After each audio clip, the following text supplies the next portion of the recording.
សួស្តីបងប្អូនខ្មែរទាំងអស់ពេលនេះប្រទេសជាតិយើងកំពុងតែជួបប្រទេសជាមួយនឹងសង្គ្រាមឈ្លានពានរបស់ពួកចោសៀម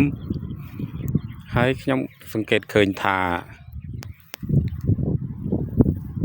បងប្អូនជាពលរដ្ឋយើងស្រស់ដៃស្រស់ជើងណាគៀងគោថវិកាដល់ជូនជំនួយទន់សភាពការដល់បងប្អូនជាពលរដ្ឋភាគសឹកក៏ដូចជាបងប្អូនកងទ័ពជួរមុខតែប្រយុទ្ធប្រឆាំងតទល់ជាមួយពួកសត្រូវឈ្លានពានហើយក្នុងសមរភូមិមុខនេះក៏មានពួកបងប្អូនដែលជាទេវតាអវសរគិតនៅជាមួយនឹងពួកបងវីរៈកងទ័ពដែរហើយគាត់ក៏ជាសកម្មជនមួយដែលមានទឹកចិត្តហើយនឹងការលះបង់ខ្ពស់ធ្វើការ24ម៉ោងលើ24ម៉ោងជាមួយនឹងបងប្អូនភាគសឹកឬក៏ជាជួរក្រោយជាមួយនឹងបងកងប្រដាប់អាវុធដែលជាវីរៈកងទ័ពពួកគាត់ក៏មានក្រុមគ្រួសារសាច់ញាតិដែលត្រូវការពារថែរក្សាដូចជាពួកយើងដែរខ្ញុំសំណូមពរដល់អ្នកដែល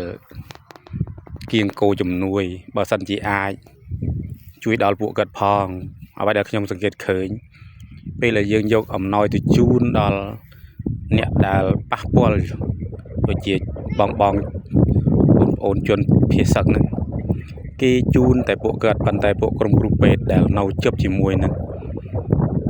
ភាគច្រើនអត់បានអីទេបើសិនជាអាចជូនគាត់បន្តិចបន្តួចតាមទឹកចិត្ត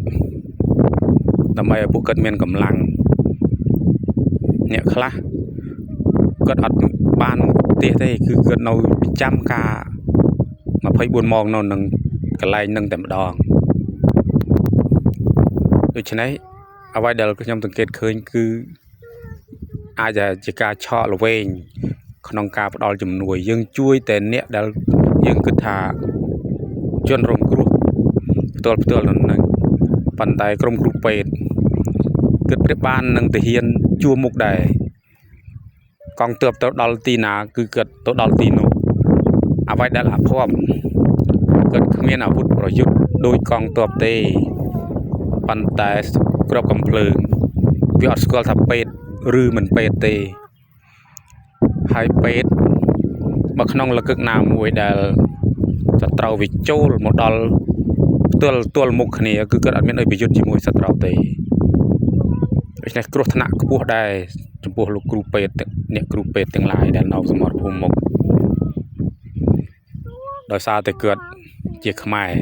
ហើយពួកចោសៀមវាបាញ់គ្មានគិតថាអ្នកឯងជាអ្នកណាទេដោយវាឈួតដល់កំណត់ហើយបាញ់ទាំងអស់ឲ្យតែវាឃើញឲ្យតែវាដឹងថានៅលើទឹកដីខ្មែរតាណាក៏វាបាញ់ដែរសូម្បីតែវាលស្រែក៏វាបាញ់ដែរវាបាញ់ទាំងអស់យើងមើលសភាពនៅស្រុកយើងគួរតែលើកទឹកចិត្តលោកគ្រូពេទ្យអ្នកគ្រូពេទ្យផងបើសិនជាអាចអរគុណ